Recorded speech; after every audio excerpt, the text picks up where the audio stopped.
I'm observing U.S. Navy vessels departing Bahrain at an unprecedented pace, and the situation is no longer hypothetical. The American Embassy in Israel issued an extraordinary advisory urging staff to evacuate immediately. Ambassador Mike Hucker was explicit. Departures must occur today, as commercial flights may soon be unavailable.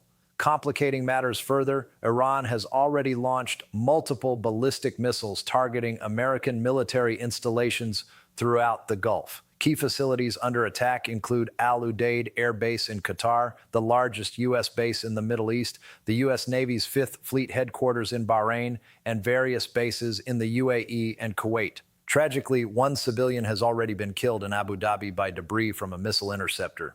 The implications are stark. Citizens are facing direct threats even within their own homes as missile fragments descend unpredictably. Airspace across the region has been closed. Qatar, the UAE, Kuwait, and Bahrain, while missile defense systems remain fully engaged. Social media footage shows U.S. Navy facilities in Bahrain under direct assault, with explosions lighting up the night sky in Doha. Yet the broader context receives little attention. Earlier this morning, the U.S. and Israel executed what they describe as a preemptive strike on Iran, targeting cities including Tehran, Isfahan, Kar, and Kermanshah. Reports suggest the attacks were not confined to military infrastructure, but extended to Iran's leadership, including residential areas associated with the supreme leader. The scale of U.S. military preparation is significant. 2 aircraft carrier strike groups, the USS Abraham Lincoln and the USS Gerald R. Ford, have deployed to the region, supported by over a dozen warships, F-22 stealth fighters, and aerial refueling tankers. This is more than a display of force. It is a calculated preparation for conflict. President Trump has publicly stated that these operations could result in regime change in Iran, employing language such as annihilation and elimination. Simultaneously, Iran's Islamic Revolutionary Guard Corps has warned that any installation supporting U.S. or Israeli forces is now a legitimate target. Strategically, the stakes are immense. Approximately 20% of global oil supplies transit the Strait of Hormuz, the narrow passage between Iran and the Arabian Peninsula. Should Iran decide to close the strait, global energy markets would face a crisis potentially surpassing the shock of 1973. Current oil price surges reflect this looming threat even before the full scale of military escalation is considered. What makes this situation particularly complex is the diplomatic backdrop. Just 48 hours prior, indirect negotiations mediated by Oman in Geneva suggested progress toward a nuclear agreement. Iranian Foreign Minister Abbasi described the talks as constructive, and U.S. officials echoed that sentiment. Yet within 24 hours, the military operation commenced. The rationale presented by the U.S. for these strikes, concerns over Iran developing missiles capable of reaching the United States, is reportedly at odds with intelligence assessments. Sources indicate that Iran does not possess intercontinental ballistic missile capability and is not near developing it, contradicting public statements made by the president. Conflicting statements from U.S. officials further complicate the narrative. Special Envoy Steve Wito recently claimed Iran was a week away from producing industrial-grade bomb-making material, while Secretary of State Marco Rubio contended that Iran is not currently enriching uranium. The inconsistencies raise critical questions about the justification for immediate military action.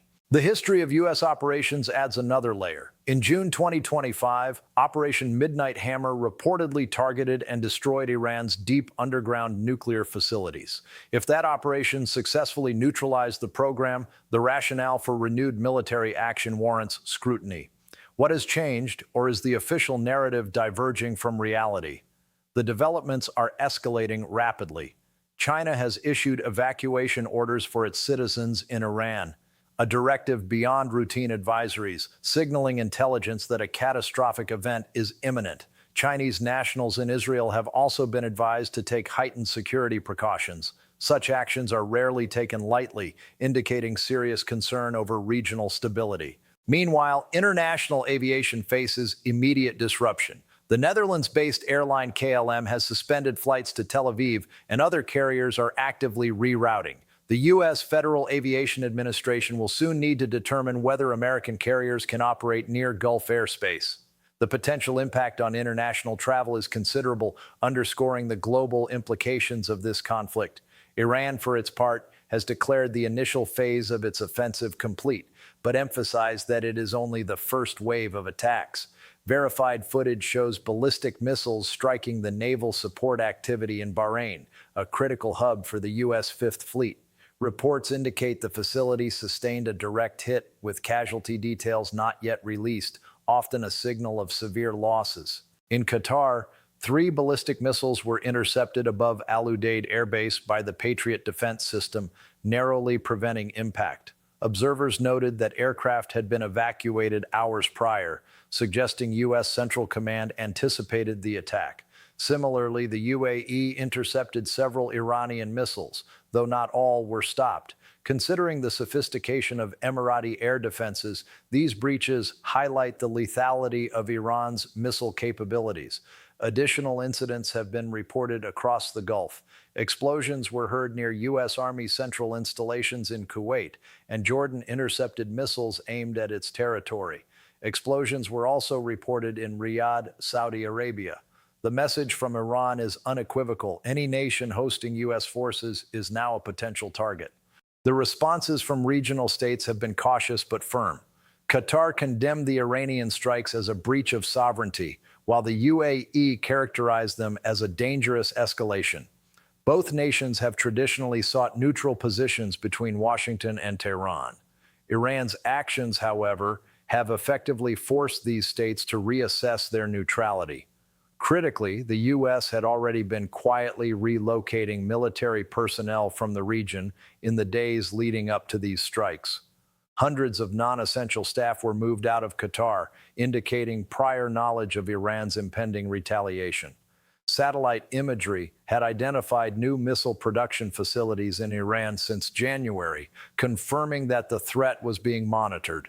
This underscores the notion that the current attacks were anticipated and yet allowed to occur, highlighting the complex calculus of military strategy.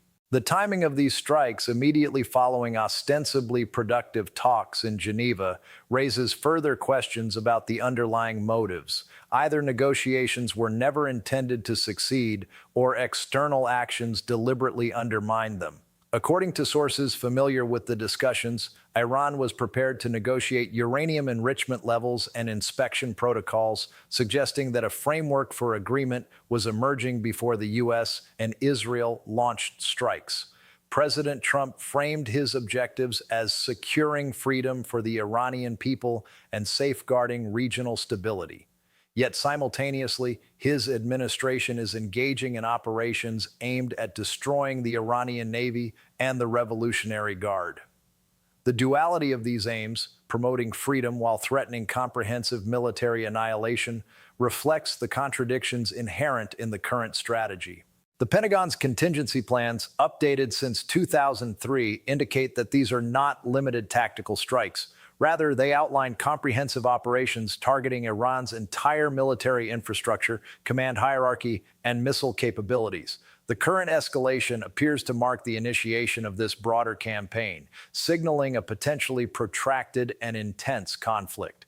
The scope of the Pentagon's planning is comprehensive. This is not limited to isolated strikes on nuclear facilities.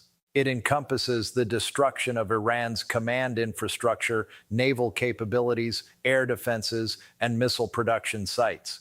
President Trump has authorized the opening phase of what could become a sustained military campaign. Iran, however, possesses strategic options that complicate U.S. planning. Across the region, it commands proxy forces capable of delivering significant strikes. Hezbollah in Lebanon maintains over 150,000 missiles aimed at Israel. Militias in Iraq are positioned to target American forces. In Yemen, Southern forces have already demonstrated the ability to strike targets in Saudi Arabia and the UAE. These networks offer Iran asymmetric leverage, allowing retaliation without direct engagement of its main forces. The Strait of Hormuz represents a critical vulnerability. Should Iran seek to close the passage, it could employ mines, shore-launched missiles, or submarines to halt maritime traffic. The U.S. Navy would be forced to conduct mine clearing operations under constant threat, halting global oil shipments and triggering severe market disruption. Even a 2-week closure would strain strategic petroleum reserves, creating the potential for rationing and severe economic consequences. Iran has prepared for this scenario over the past 2 decades, developing dispersed and hardened military assets designed to survive extensive airstrikes. Redundant command and control systems enable operational continuity even if central leadership is neutralized. This is a stark contrast to previous conflicts, such as Iraq in 2003, where the military collapsed within weeks. Iran's experience in the 1980s Iran-Iraq War demonstrates its capacity to endure sustained conflict. The political dynamics are further complicated by internal Iranian messaging. Raza Pahlavi, the exiled crown prince, has issued a call for regime change, promising immunity for military personnel who defect. This aligns with U.S. rhetoric signaling regime change as a strategic objective, raising the prospect of a concerted effort to destabilize the existing government. Historical precedent underscores the risks. Previous U.S. interventions aimed at regime change, particularly in Iraq, resulted in ISIS's emergence, long-term instability, and refugee crises. Applying these lessons to Iran, a nation with a population 3 times that of Iraq and a far more sophisticated military, suggests the potential consequences of escalation are severe and enduring. The operational reality is equally daunting. 2 U.S. carrier strike groups, the Abraham Lincoln and Gerald R. Ford, are deployed in the Gulf, each carrying approximately 5,000 personnel and dozens of aircraft. These assets are high-value targets in waters where Iran has meticulously prepared asymmetric defense capabilities. The combination of concentrated forces and adversary preparation represents a strategic vulnerability for the U.S. Navy. Iran's investment in asymmetric warfare is significant. Unable to match U.S. forces ship for ship or aircraft for aircraft, it has developed capabilities designed to neutralize superior technology. Coastal anti-ship missiles, cruise missiles, swarms of fast attack vessels, and sea mines form an integrated threat network tested and refined over years. These are not theoretical risks. They constitute a tangible, operationally validated danger to U.S. forces.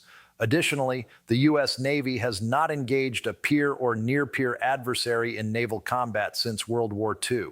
Prior conflicts involved opponents with negligible naval capabilities. Iraq had no significant navy, Afghanistan is landlocked, and Libya's naval assets were limited. Iran, by contrast, has prepared specifically for combat in confined waters, where American technological advantages are less decisive. The implications of a successful Iranian strike on a U.S. carrier would be profound. Thousands of casualties in a single event would create political pressure for overwhelming retaliation, likely catalyzing a broader regional conflict. This chain reaction could escalate beyond the immediate Gulf theater, drawing in multiple actors and destabilizing the wider Middle East. Israel's strategic objectives intersect with U.S. operations.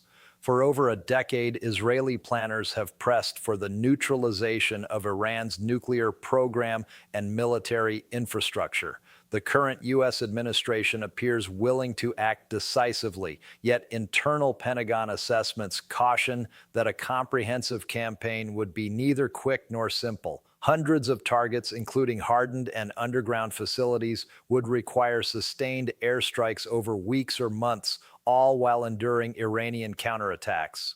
President Trump's rhetoric of annihilation and elimination should therefore be interpreted as preparatory framing for the American public, signaling an unprecedented level of military commitment. Unlike previous engagements, this campaign could extend far beyond initial strikes, with strategic, operational, and political consequences unfolding over months or years. Beyond the immediate military operations, the post-conflict scenario presents complex challenges. Even if the U.S. succeeds in dismantling Iran's military infrastructure and facilitating regime change, the question of governance remains unresolved. Opposition groups are fragmented, and the Iranian exile community has been absent from the country for decades. Iran's 90 million citizens inhabit a complex society that cannot easily be reorganized along simple political lines. Lessons from Iraq and Libya are instructive. Toppling a government is comparatively straightforward. Establishing a stable successor is far more difficult. Iran's scale, population, and societal sophistication amplify the risks of post-conflict instability. Should the government collapse, Iran's influence across Iraq, Syria, Lebanon, Yemen, and Gaza could generate widespread regional turbulence as proxy networks, weapons caches, and logistical connections fall into uncertain hands. Global powers are observing closely. Russia and China are unlikely to intervene militarily, given the risks of direct confrontation with the United States. However, they are positioned to provide diplomatic support, supply weaponry, and assist Iran in evading sanctions. This could realign Iran permanently towards Moscow and Beijing, creating long-term strategic challenges for U.S. interests in the region. The economic consequences for ordinary citizens are immediate. Oil prices are spiking, and sustained conflict would exacerbate inflation, threatening to tip the U.S. economy into recession. The Federal Reserve would face a delicate balance between curbing inflation and supporting growth, with little room for maneuver. Strategically, the endgame remains unclear. President Trump has not articulated precise objectives. Is success defined by the destruction of nuclear facilities, the removal of the current regime, or the complete dismantling of Iran's military? Each goal entails distinct commitments, risks, and timelines. The immediate horizon is critical. Over the next 48 hours, Iran may launch additional attacks following their initial first wave. Each action invites a response, creating a feedback loop with escalation potential. U.S. intelligence assessments anticipate that Iran must respond robustly to maintain credibility with its population and regional allies. The inevitability of retaliation underscores the limited window for de-escalation. Whether any effective plan exists to contain escalation remains uncertain. Observing the current disposition of forces, regional responses, and political calculations, it is difficult to envision a straightforward resolution. The pieces on the board suggest a conflict with no easy exit, where each decision carries significant political, military, and economic consequences. In conclusion, the situation in the Gulf reflects a convergence of strategic miscalculations, preemptive military planning, and deep-rooted regional dynamics. The United States, Israel, and Iran are operating under conflicting narratives and intelligence assessments, while regional states, global powers, and energy markets are directly affected. Understanding the unfolding events requires a careful analysis of both tactical operations and long-term strategic implications. The coming days will test the capacity of all actors to manage escalation, maintain stability, and mitigate unintended consequences. Observers must consider not only the immediate military outcomes, but the broader geopolitical, economic, and societal ramifications of this unprecedented confrontation. The risk of a protracted, multinational conflict with widespread ramifications remains high, and the strategic choices made now will reverberate for years to come.